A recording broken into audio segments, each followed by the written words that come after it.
Hello, I'm Michael Mayer, and here we are for another episode of VocalWisdom.com Masterclass podcast. And today I'm going to be addressing the topic of getting to full voice or getting to complete voice. I have a question from somebody from Stockholm, and he has been singing for over 30 years, he says, but he has always felt a sense of struggle with his voice. He's never really felt any sense of ease or lightness. He says either he shouted with pressed phonation or had to switch to falsetto when it came to singing higher or lighter. He found the information in my article, The Number One Mistake Singers Are Making, a revelation, and has really helped him start to discover the potential for lightness and ease in his voice. But what he's finding himself at now is a bit of a roadblock in terms of figuring out how to transfer that nice, easy, light voice to a more complete vocalism that he can use for his singing, because so that's what we're going to talk about is the difference between those two sorts of situations and how to kind of transfer from one to the other. And if you don't really know exactly what we're talking about when we refer to this,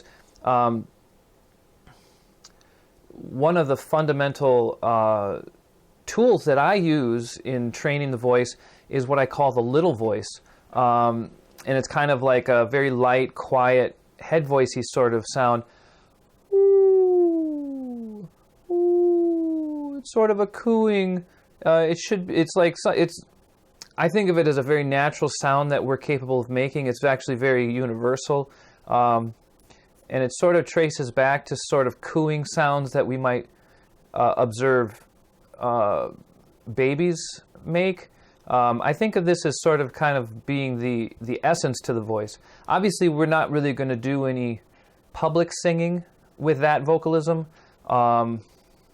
especially because if we're doing it correctly, it should feel sort of like we're just singing to ourselves. And obviously, we aren't going to do any kind of performing or group singing or public singing, just singing to ourselves.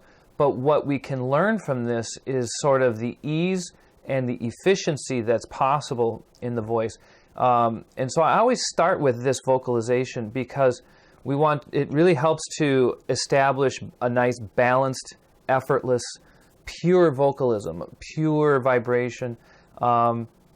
And if we start warming up or exercising the voice straight into full voice, we risk kind of jumping past the balance point.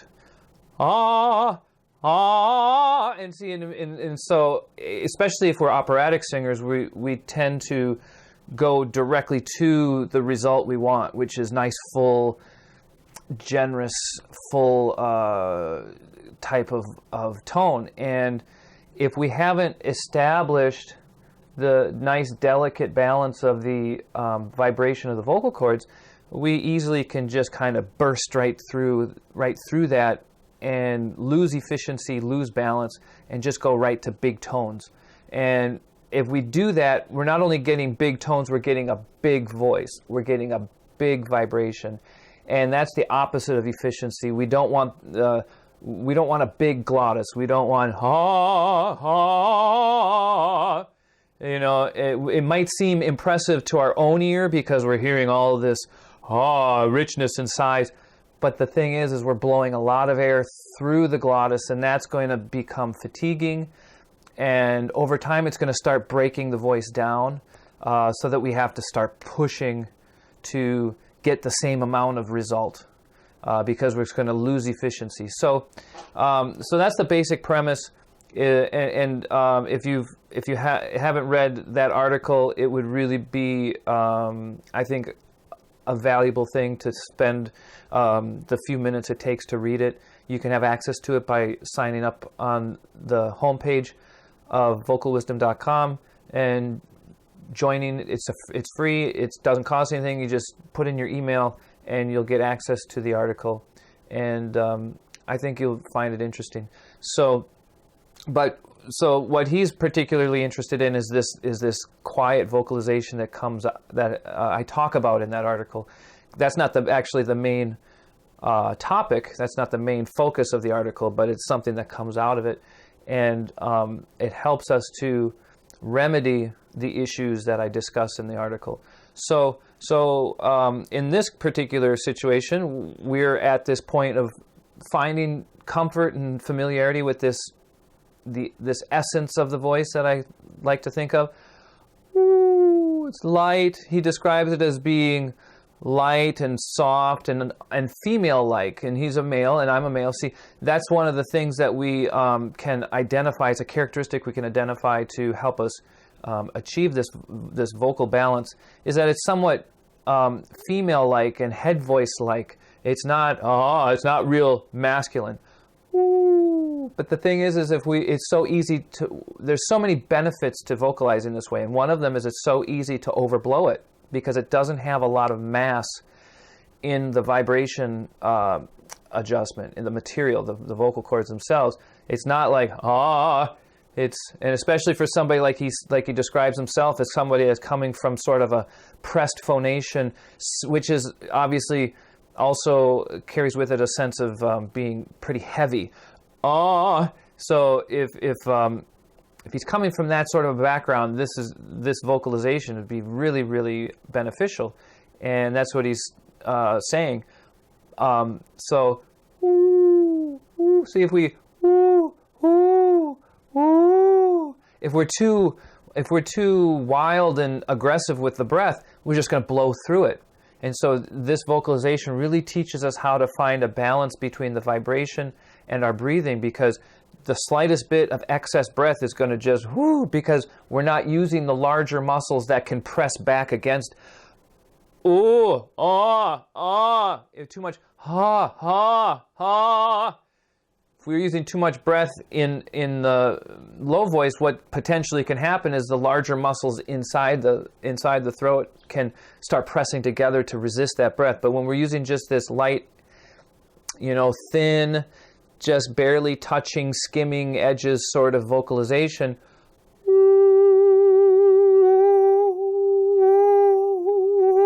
any excess breath is just going to kind of open it up and turn into a breathy falsetto.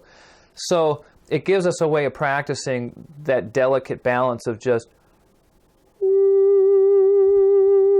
where it feels like we're not doing anything deliberately with the breath. We just breathe, stop,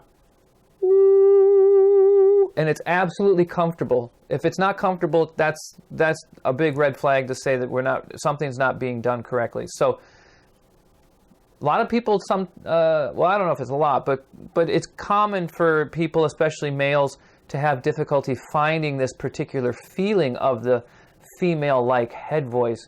It's very falsetto feeling. And the reason that it feels awkward is because it's a different muscular, I like to call it an adjustment. It's a different muscular setup. Different muscles are controlling the vocal cords than we usually use, like when we speak or when we sing more male-oriented. And so what he's trying to figure out is, and so now that's the background of what I'm going to try to talk about today. Is what he's trying to figure out is how to go from that, because obviously that's not very final product, It's not very usable in our singing. That's strictly a developmental vocalization. We're not going to go around singing, so we can't do that. But it is a good way of exercising the voice to teach ourselves not to overdo, especially for someone like what he describes himself as somebody who really overdid the amount of effort involved in singing. So what's the first step? Basically, the way I answered him in the email was, we have to figure out how to just do it. You know, I've talked in previous classes about really the dependence on reflexive nature, behaving naturally and using the natural reflexes of our body to fulfill our intentions, right? So the way I think of this is that this is just sort of a setting up of the condition of the voice that we're going to then speak, sing, express, right? We're going to express words, we're going to express melodies through that setup. Doesn't mean we're going to stay only at that level. We're not going to, you know, amazing, great. No, we're not going to do that. But that's the setup, that's the preparation.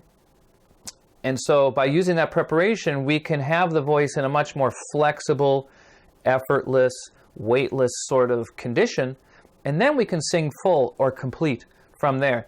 And I want to speak for a minute here, which is probably going to end up being a few minutes, but I want to speak for a minute on this concept of full voice.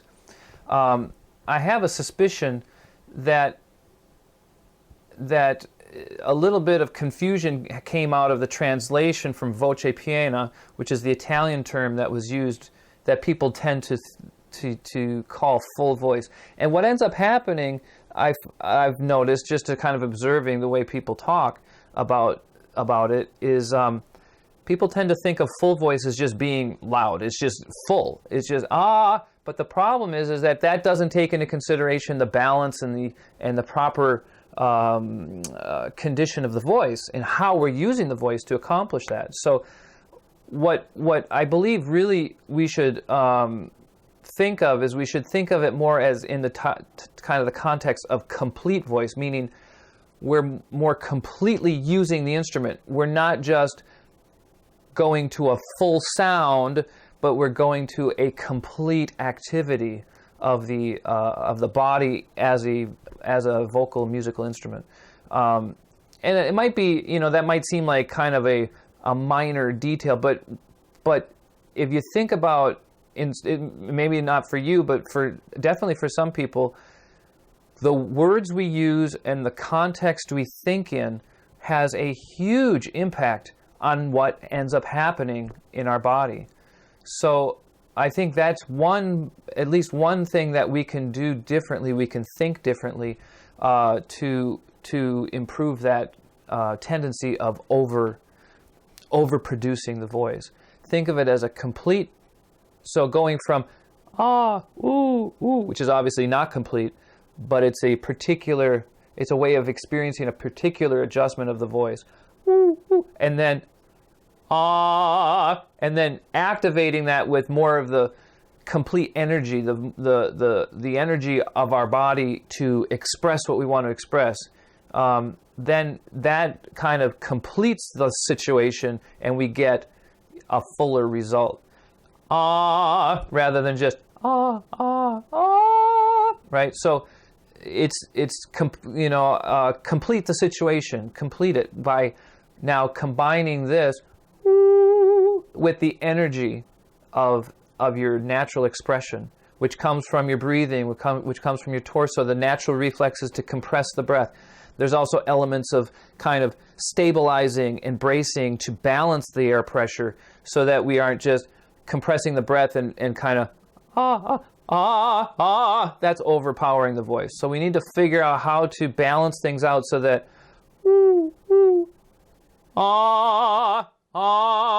that's a little more balanced, or that's pretty balanced. So the vibration isn't getting distorted by the breath, and that's critical. So the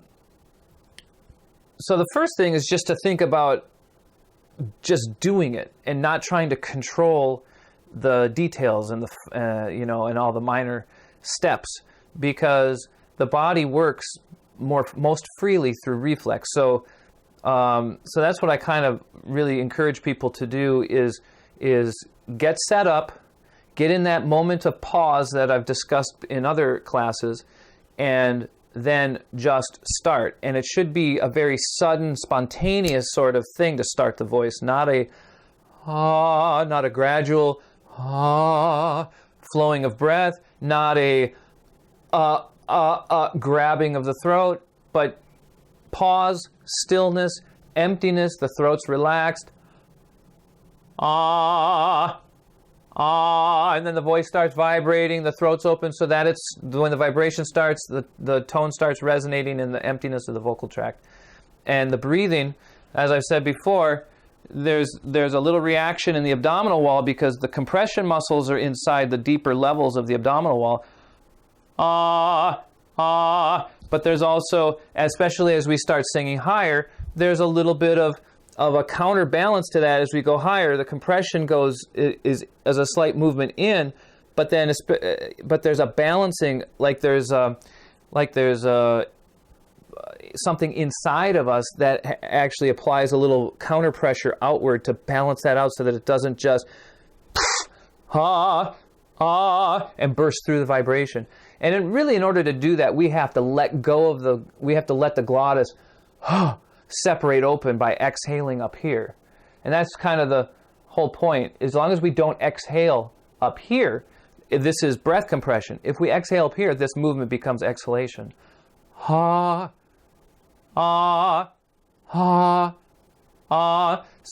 it depends on whether we're intending to say something, then this stays laying together, not pressed together, squeezed together, nothing like that. It stays laying together, and then we naturally say something. If we exhale up here, then the reaction of the breath, is going to just blow the air through, and then we have to push the air to get the voice to vocalize more because it's so inefficient. It can be done. It happens all the time where this is loose, and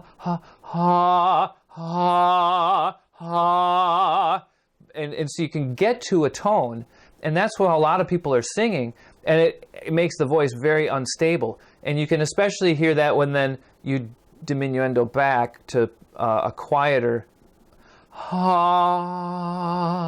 it diminuendos it diminuendos to breathiness rather than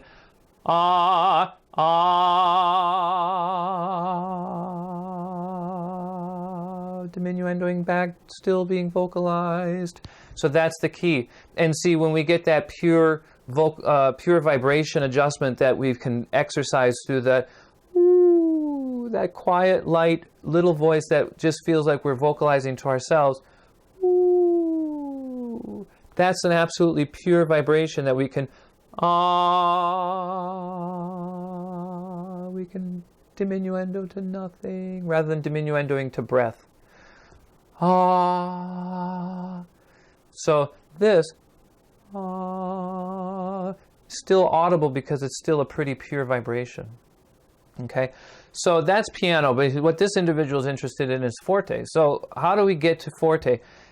And so we breathe.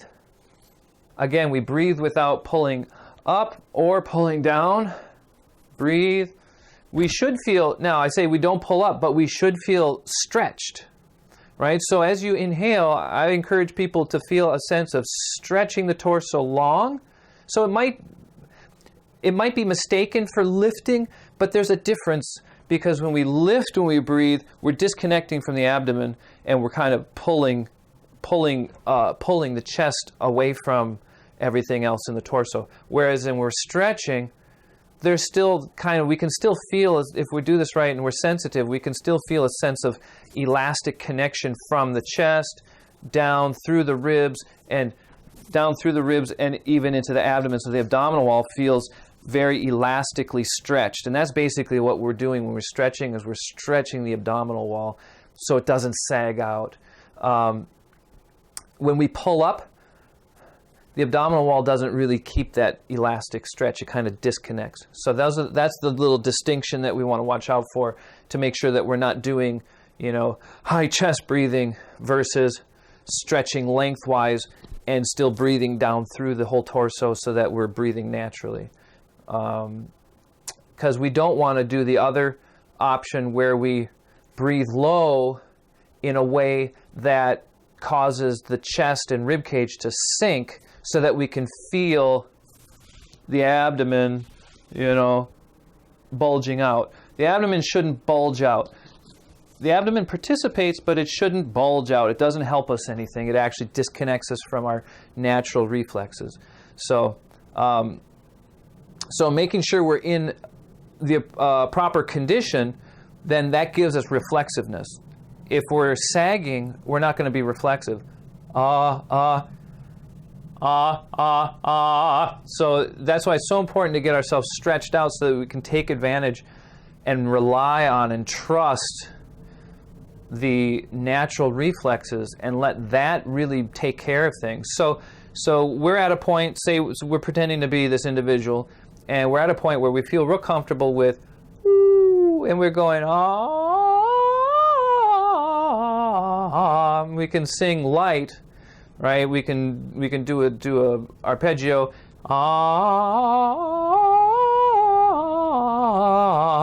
but we're not going to be able to sing in any kind of public situation that way. That's just singing to ourselves. But it does give us a sense of balance. So how do we change that? The best answer is not, push that or pull this or give more breath or put more pressure. There's no answer like that that's appropriate, because we have to, the only thing that we're doing is that we're just increasing the energy because we intend to say something. See, when we vocalize like that, that's our intention. So all we have to do is change our intention. If our intention is different, then then we just sing What's going to happen is the torso should react by being more energized. Sense of firmness. The things that we feel is a sense of more firmness inside here, because it's not So the breath is being compressed, but there's also a certain amount of counterbalancing through the bracing action. So it doesn't just push in. It doesn't just push out. Any kind of pushing in or pushing out is going to disturb the balance here of the vibration. So we have to find this nice kind of equilibrium so that the vibration can stay pure, but not let pressure get onto the vibration and cause it to burst or cause larger muscles and do basically what we might call support with the throat by and then the muscles around here are starting to and which is, I suspect, kind of sort of this type of thing that he's accustomed to based on his descriptions. So it's a little tricky. It can be guided. I can guide people to do this really very simply, but this is about all I do. This is all I can give as an explanation. You feel a sense of stability, especially in the torso, and keeping the vibration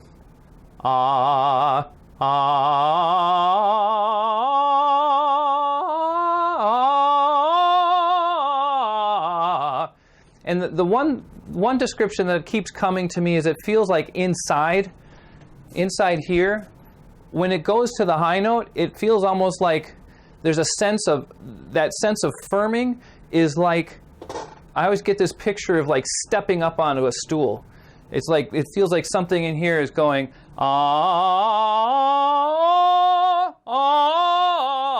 it just kind of, like that. There's just a little bit of internal pressure that stabilizes things. It's not internal pressure to the point of pushing or internal pressure to the point of thrusting the note up, because that will disconnect the vibration. It's just it's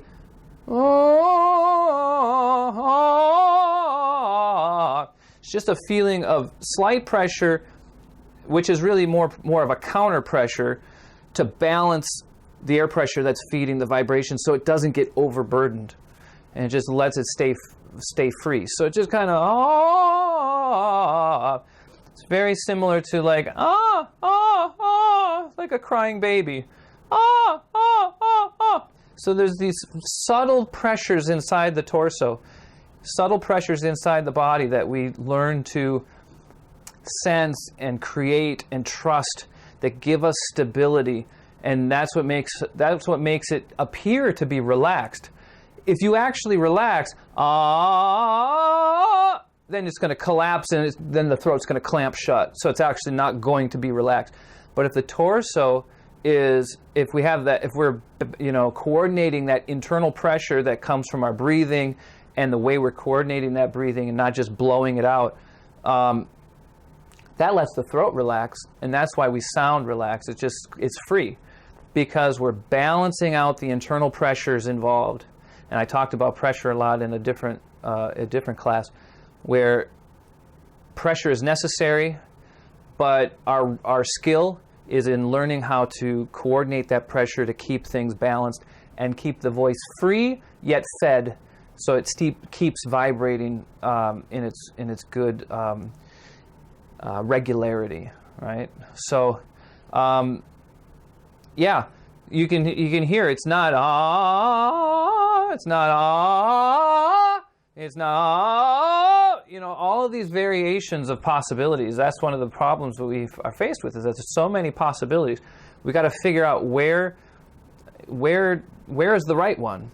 And so really the right one is always balanced, and balance is always somewhere in the middle of this range of possibilities.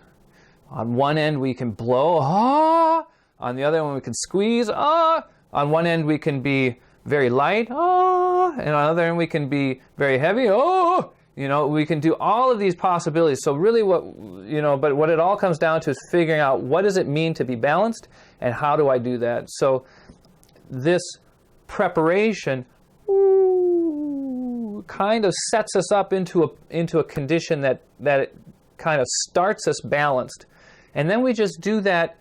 We complete the situation by then combining that little pure voice, that pure natural voice, with the energy that comes from our breathing, that comes from our torso. And it's not by breathing, it's by actually creating the right kind of balanced pressure. So that comes from breathing first, having air inside of us, feeling that stretch so that we don't get saggy, and then having the natural reflexive compression and slight bracing to counterbalance it and find a sense of equilibrium. And so then the torso is absolutely not relaxed, but it's also not tense. It's just very elastic and balancing and active in a balancing way. Okay, so I hope this opens up some new ideas for you to explore, and in particular our individual that contributed the question originally. I hope this gives even more insight than my written answer could. And if you have observations or questions, I really enjoy when people can leave comments on the blog and questions on the blog, so that we can have discussion also after participating in the class. All right, so I look forward to next time. Thanks. I'm hoping you're enjoying this series, and yeah, I'll be back after the weekend. Thanks.